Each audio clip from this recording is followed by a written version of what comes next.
last, I guess it's my turn here, and I'm going to be also covering one of the I want to say bigger names or one of the more kind of anticipated names of the season, and it is Shy. So this is the series being done by 8-Bit Studios. If you guys don't know, it was the studios that kind of started out with stuff like Rail Wars and stuff like that, Infinite Stratos, and then they eventually worked on stuff like Yamano Susume as well as Mahoka, the regular at Magic High School. And so obviously they've grown a little bit, especially after stuff like Mahoka, but um, that is what they're doing. This is a But manga is this original. better than Rail Wars? Is this better than Real Wars? Well, I'm going to get into that because that's a good question, despite it maybe potentially being an apples to oranges comparison. But I think we'll get to the answer to that I think it's a pretty pretty shortly. apt comparison. Yeah, exactly. Um, this is based on a manga original by Bukimi Miki. I believe this is their only work so far. Director storyboard is done by Masaomi Ando, who has kind of been all over the place. He's uh, worked in Gakugurashi, White Album 2, Love Love Alternative, Total Eclipse, worked with a whole bunch of different studios. And this time around, for Shy, he is working with his sort of writing buddy, the person who has usually been under him for storyboards scripts, Yasuhiro Nakanishi, who has been working with him from Rumble Garandol and stuff like Undefeated Bahama Chronicle back during their days at Lurches Studios. And he brings along a group of pretty decently experienced people. Although a lot of those people are not necessarily the veterans at the positions that they are in Shy. They're kind of people that have a lot of experience in stuff like key animation, second animation, stuff like that, that are moving up to sort of top directorial and management spots from, again, previously sort of assistant directorial posts. Of course, there are some other veterans in the work, like Shimoyama Kazuto, who did stuff like Akane Misumarusaka, many years ago, Assassination Classroom, Danganronpa anime, stuff like that. Um, as well as Takatoshi Hamano as sound director and Moronuki Tetsuro helping out with actually action animation. So he is an animation director, but he also specializes in directing action animation for stuff like the anime versions of Transformers or X Men or Marvel. He did action animation for Slam Tensei. He did like action scenes for Initial D Legend 2 racer movie, as well as the Critical No Basket last game movie, stuff like that. So there's an actual like specialization that he excels at. So a couple of veterans here bringing up the works, and you can kind of see that in the visuals. They're done very well. 3D stuff has the clearly 3D stuff has obviously every reason to be like where they are. Blending is done quite well, and the action scenes are quite good. Um, a little bit the CG stuff, I think they did keep it a little bit basic because some of the CG people involved are a little bit newer. And I think 8-Bit is trying to develop a lot of in-house capability because most of those people are in-house. But yeah, so CG stuff was kept a little bit basic. Um, Most of it, again, like a couple of other again veteran stuff like that, and most of the other like key animation, second finish stuff like that, like sort of the side stuff is mainly from other like subcontractors and subcontractors like Studio Lings and Beho and like Nakamura Production, like names that you see all the time in these like assistant roles.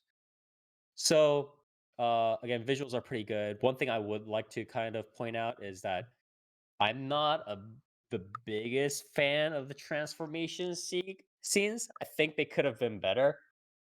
I think there was too much of like the fire and like, whoa, they're bursting into Uh, flames, and I you can think kind of see the fire. Shy's. Yeah. I think Shy's pretty alright. I think the Hmm. others they like fucking drastically skimped out on, and you can tell.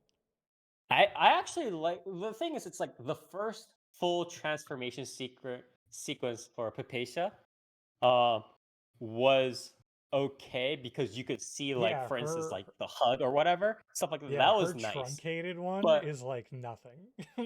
yeah, exactly. I It's like a just wish there smoke was cloud in less a whiskey fire. glass. And that was Yeah, yeah, yeah. That's what I like the transformation sequences. I might be a little bit biased because I'm again, I and people like Toast and stuff like that. We're all like fans of watching the actual like person get like augments and like transform. You know what I Hell mean? yeah, Like man. I the love actual like direct transformation scenes. transformation. And this Shy's transformation scenes um are kind of a lot of them are kind of covered in their element, like covered in ice or covered in blue flame or white flame or whatever it or sorry, like orange flame or whatever it is. And I think that takes away from sort of the real like what everybody comes for the transformation scenes where it's like they can see like the actual body like the person like while the gear and the everything is being augmented. So I kind of I sort of get the idea, but I kind of wish there was a little bit more to it. But other than that, like most of it was pretty fine. um, a quick note on the voice acting cast, a veteran cast, including Shimoji Shino. She did, Aikatsu main role. I think a couple of other stuff, Mikochi, stuff like that. Um, so she is surprisingly a veteran as well. A lot of other names, again, names that you guys have heard and seen like 1,000 times before. Murasai Ayumu, Inoue Kikuko, Noto Mamiko. Notomaku especially did a pretty good job this time around because she did again the voice acting of Hypatia Spirits, who is a little bit more of like a it's like an Onesan role, but it's like a much more energetic kind of Onesan role and energetic peppy kind of Onesan role.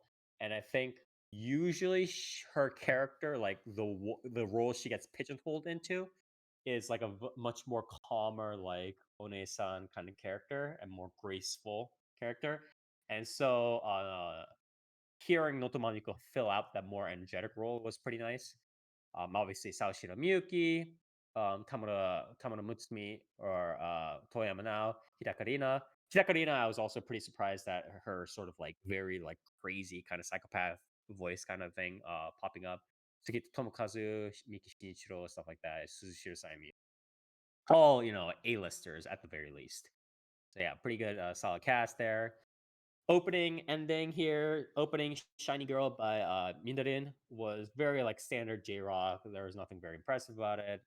Shiritai Kimochi by the sort of two main girls, the main voice actresses in the series, Shimoji Shino and Toyama Nao. It was again very standard kind of J-pop and a song ending. I didn't really see much about it. Um, so that was that for the audio visuals as well as for the staff.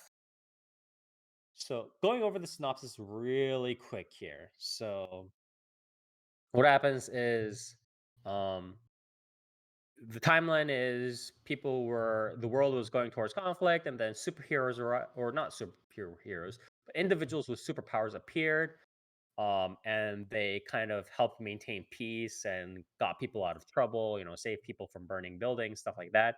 And so they became those individuals became the representatives of their respective nations and were called heroes. And so one of those heroes, or I guess one of these heroes, is the representative hero from Japan called Shai, and her real name is Momijiyama Teru. And the first sort of part of the story is her um, grappling with what it means to be a hero, why she wants to be a hero, what she can do as a hero, stuff like that, and what happens when people are hurt, like despite her best efforts to save them, stuff like that. She meets up with other heroes and makes friends and stuff like that. And from then on, it's sort of this balance between expanding the cast, having the cast do introspectives, and also kind of network with the cast, the other members of the cast in general, plus um, expansion of lore, right? Because the villains need to be fleshed out and the threat needs to be on the horizon, and all the superheroes need to gather and defeat the lore, and or not defeat the lore, but defeat the villains. And by helping to kind of flesh out the villains, and they expand the villain lore, the character introspection also becomes deeper, stuff like that. Very standard, like back and forth. Expand upon the character backgrounds while also using that to further the villain background. And the general pacing of the story is kind of split up into, I want to say, mini arcs interspersed by bits and pieces of comedic relief, some a little bit of stuff like an episode of like Soul Life, where um not Soul Life, but like a slice of life episode where there'll be a little bit more expansion upon, again, the characters' backgrounds, whether it be Shy herself, the hero, and like how she feels about helping others, or how she feels about her friends. Versus, and maybe some other episode will be there may be a slice of life about another hero episode about another hero, and how she thinks about herself as a hero and her own background and history and stuff like that. So that's sort of how it's going. There are mini arcs, again, villain expansion or exposition, plus character introspection and exposition, and a lot of the mini arcs are based around each of the characters as well. So, what do I sort of overall think of this series? I think um this is essentially an anime version of one of the sort of standard modern variants that we see these days on the superheroes, right? It's like, why do you want to be a hero? What happens when people get injured, or despite my efforts to save them? um like, why, like, if my friends and family all say this, that, or the other thing, then how do I respond as somebody who simply wants to help them? Stuff like that. We've kind of seen this general attempt to make the superhero story, the classic superhero story, a little bit more organic, right? By involving the gray morality area, right? By really kind of hearkening to, hey, why do you want to help others in the first place? Why do you want to be a superhero in the first place? Stuff like that. Um, and um, the thing is with Shy is that on face, it's a very like, oh yeah, nice like superhero transformation, plus like we gotta defeat the villains kind of thing going on. That's nice. And I I'm okay with the themes, for example, being very cheesy, right? Like, a lot of the lore is based around, oh, these bracelets represent the power of your heart, and the more heart you have, the more like the more whatever, like courage or whatever emotions, proper emotions you have in your heart, the stronger you become. Stuff like that. I'm okay with that sort of lore, right? Because it's like, it's fine. It's fine for superhero stories to be cheesy like that. And it's simpler than being like, "Oh, excuse me, we must measure the heart with blah blah blah." It's a good thing that Shy keeps it simple, right? That's fine. Um, the Some of the problems I have is I'll kind of split the problems I have into two parts. First, there's a very like obvious foreshadowing in some cases, like, oh, where it's just like, oh, this is a prelude to the friend that the hero hero just made, that's gonna cause problems for the hero, stuff like that. The pacing, defeat the hurdle or monster of the day, resolve with a friend, and then do the date episode afterwards, stuff like that. The villain thematics, and it's like the whole, oh, I just want to make everybody feel their natural emotion or whatever it is, like, that's also very like obvious thing that's been done before. And the resolution, right? It's like, um how do we deal with like the hatred in people's hearts, or like the loneliness in people's hearts, or whatever it is? It's like, oh, just be kind to them, be a good person, all that good stuff, right? It's a Christmas miracle. um And so that sort of stuff is very obviously set out, and that kind of deflates a lot of the series for me because it's just like I'm looking at this. I'm like, okay, well, yeah, I've seen this 50 times before. It's kind of whatever.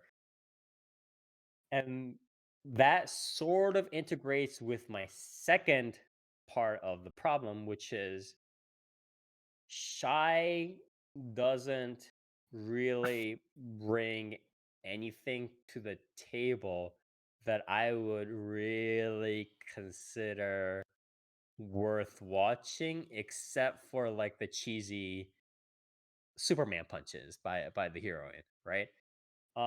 Like those scenes where it's like, "Oh, I'll burst through. I'm gonna make it. I'm gonna stand up again. And because of my friends, I'm gonna burst through this. I'm gonna punch that motherfucker in the face." Stuff like that. Yeah, like sure. In That's a nice ter scene. in terms of superhero anime Spire, how strong is she?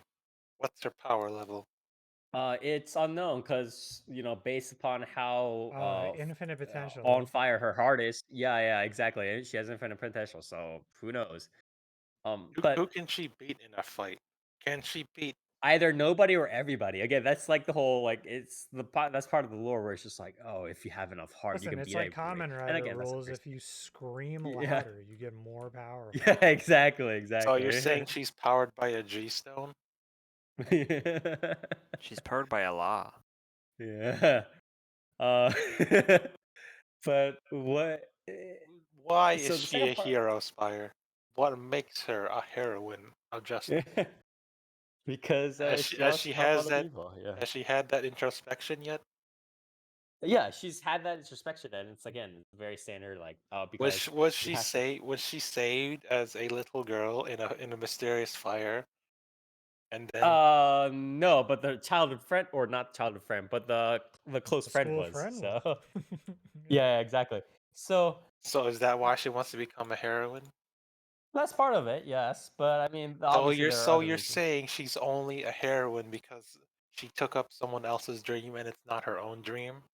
You know That's where gonna I'm be going her with this? corruption arc. Yeah, it's gonna be her corruption arc. But Is that when her from the future comes in yeah, and tries yeah. to kill her? That would honestly be a better story than what we have right now. But You know what is a better story than what you're describing here now, Spire? what? Unlimited Blade Works. Put get Archer to come in. Is that what That's what you're? I just said. You got to get her Yeah, from the I future know when exactly, she's evil exactly. But I- because the strongest character or the strongest rival in all these hero stories is always yourself. yeah, exactly. You mean the inner darkness or the darkness inside of you? You mean? Um, I but guess if you want to put it by persona rules, sure. yeah, yeah. But so what I kept thinking about this as I watched the series, and again, the series also is not only obvious, but I think it has a pretty plotting pacing because it wants to do a lot of stuff where it's just like it wants to do a little bit of that comedic relief, which was put in like pretty interesting moments. The timing of the comedic relief was pretty unique, so I did appreciate that a little bit. But it wanted to do a little bit of comedic relief. It wanted to do multiple slice of life episodes where it did the character introspections and really thought, why do I want to help these people? Or like, why am I like this? Stuff like that. It did that. It wanted to develop out the action scenes. It wanted to uh, give a little bit more lore on the villain or whatever. And all this stuff. So I think it had a little bit of harder time juggling it. So the pace was much slower than I expected. But it's just when I was watching this, I kept thinking to myself, like, why why am I watching this? Right? It's like take You out gotta the keep the watching to transformation find that scenes. answer. Yeah, exactly. You'll find the answer in episode 11. But it's like if I take away, say, the transformation scenes, like even let's say this transformation scenes were really, really good, and it just took them away, right? Um, take away the punch Superman punch scenes. What am I watching in Shy that I can't get in literally any other series of a similar nature, or where it's like not even just like anime again, like Batman vs Superman, like Marvel stuff, or MCU stuff rather. Not even MCU, just like in the fucking comic books, right? It's like like in Madoka, in Yuki Una's Hero, in um Symphogear, in all these things. What am I getting from Shy This that I guy didn't can't say get from anything Nanoha. else? I can't believe him. Sorry, Nana. I did forget. I apologize. Actually, I did forget. For Nana, what am I getting from these Shy that I'm just like haven't seen from this before? Because it's like not only is it's like one thing to have it mostly be similar and then have like a little bit of like a tweak, or like, oh, this character said something else like slightly unique. But really, like, Shy doesn't do anything unique at all. It doesn't even tweak that little like 10 to 20% it needs to become a more unique series. And that's where I'm the most disappointed with it. It has all the same structures of the modern Superman, or sorry, superhero variant. It has all the same worries. It has all the same structures that you usually would with this sort of like, oh, like magical girl into. It has like a slice of life again, something similar to what Dark would mention about like a railgun, or any other series where it mixes in the girls battling into one or two slice of life episodes. It has exactly the same thematics. It has exactly the same sort of resolution. What am I watching here? What am I watching where like shouldn't just be like I need a reason to not turn off Shy right now and just watch Symphogear or some other series, right? And it's a Is little it bit unfortunate. is Yeah. it because you don't like Shy herself as the character? I think Shy is just She's not as strong as a actual yeah, magical she girl just doesn't transformation. have the fists. She doesn't have I the mean, flaming courage. like her Yeah. personality isn't all that good. She yeah, She doesn't I have enough burning passion. yeah, she needs to be a passion type idol, or she needs to be like Tai and Digimon. But I don't think I, even like her passion, like when she's like, I'm going to stand up, and it's like I can see your heart. You truly have a kind heart. All that stuff. It's very like Not um it's not that sort of impactful enough. it's very generic. It's it's the same sort of like, oh, I can see the kindness inside of you. It's like you're not that you're not truly the villain you think you are. Stuff like that. It's that sort of stuff, right? And just I don't know. Like Is it because she like as the protagonist, she can't carry the series, right? Is that what you're saying here? I think she's too generic, and the rest of the series is also too generic, and you can't have both be generic. Like you There, need to like have a generic structure, and then the protagonist says something weird or does something else, um, that again makes it different from a Modica or a Symphogear or a Marvel or whatever. there's a reason why the main like in these superhero shows the main characters like color is usually red and not white. Yeah. Um, and again, it's also one thing for it to be some, you know, large brand monster of the week, uh, whatever, like Power Ranger kind of shit going on, right? But this is a 12 episode series. We are 9 episodes in. We are barely covering, the second character and her introspection, and y- we are not running on time. Wait, 9 episodes And in, has she had a power up yet? yeah, she's had a power up, but it's just she had it during the training mode arc, but it's just she can punch people with fire No, I better. mean like a second form. No second form. No, she does not have a second form. That's a big negative, bro. It's also again, We it's need also actual. 12 episodes, and we're 9 episodes in, and it's just like we're not. I mean, even second form aside, she has it's kind of again like we're only covering the second character, and we're not really like the villain is kind of there, but it's like we haven't really learned more about the villain that is of value other than yeah, the villain is like wants to do bad things, and um he seems like a fucking crazy a nut job. Like there's there's not much more relevant lore that has been unearthed about the villain. And Isn't? uh, yeah, No, no, no. yeah. And it's just at this point, I just it's a really big disappointment for me because I feel like this series with just a couple of extra lines, with just a little bit of like, oh, Shy thinks this way and chose to do this thing very specifically, would maybe really change the series for the better, and really set it off on that little bit of a tangential curve that will make it different again from all these other series. But it didn't choose to do that. It chose to do what I want to say the author probably thought was the safe route. And by doing that, it kind of doomed itself to mediocrity at best.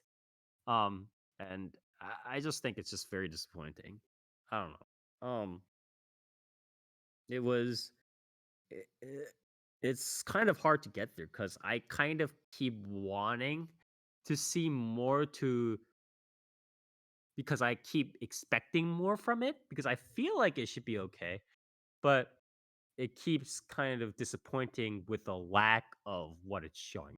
So it was, yeah, I don't really have too much to say about that. I don't hate the series. Um, and I know that there are a decent number of Shy fans out there and a decent number of fans out there that kind of lap up all this stuff. But I just don't find the value of watching this series over literally any other series that have been released in the past decade. So it's very Uh, unfortunate. s- Yeah. sounds like you just want to watch Ranger Reject later, coming out later on. Or I'm sorry, Go Go Loser Ranger. I'm never gonna call it that. No. Yeah. Oh Jesus. But yeah, I was kind of disappointed because I really did want to watch something where it was like, I mean, the thing is, it's like if it was going to be full of like the same stuff and it was just going to be fully cheesy, I think it could have done maybe just a better job and just gone full like for instance, on the other side of the spectrum, right? We have something like Strike Witches or something like a Vivid Red Operation, where they don't give a rat's ass, right? They're all in on just showing them flying around in the air, doing poses, doing the transformation scenes.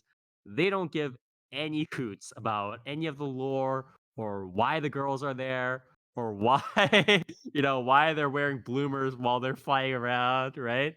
Um, and that's fine in that sort of area, but Shy isn't doing that either. And so it's a little bit unfortunate, I think. It tried to hit a very safe spot, a very like if I just do this and talk about how heroes should be good people and just add like a transformation sequence, it should be okay, right? But it just, for me, I just again don't see the value of watching this series. So But very Blair, unfortunate. can she beat Deku? Yeah, she probably could if she had enough heart. But I think my Mal rating for this would be this is a very hard call.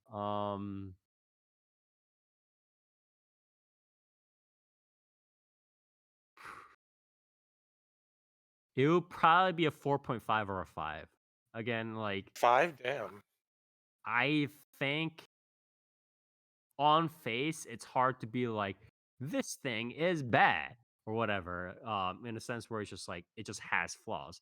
But the flaw it has that I have that caused me to deduct 5 points from it is the fact that I can't see a reason to suggest the series.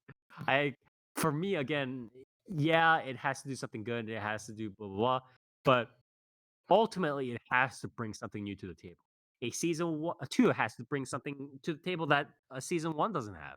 an OVA has to show off its flares or do some side story that the main story didn't cover.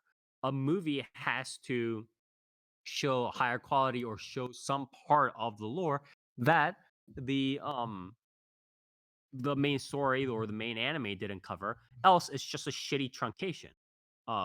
Just like how the Clannad movie ended up a little bit, right? Um, and I'm perfectly fine I with calling never out want to some, hear about that movie ever yeah. again. And uh, I just think this is a very unfortunate sequence. And I'm sure it wasn't really the director's fault. I'm sure it was mostly the original material that kind of ended up being this mediocre. But it is a very unfortunate sequence of events either way. So I would unfortunately not be able to recommend this series, although I really, really, really did want to. So that's sort of my thoughts on it. Again, Shy, done by 8-Bit Studios. Ando Masaomi bringing his script story writer from Lerche along with some other veterans. Did a pretty good job on the audio visuals. I like the OST, BGM a decent amount. It was pretty standard, like orchestral kind of symphonic stuff, like heroic. Have the brass blowing in the back, stuff like that. But other than that, pretty unremarkable, I would say. So yeah. Again, that was my review on Shy.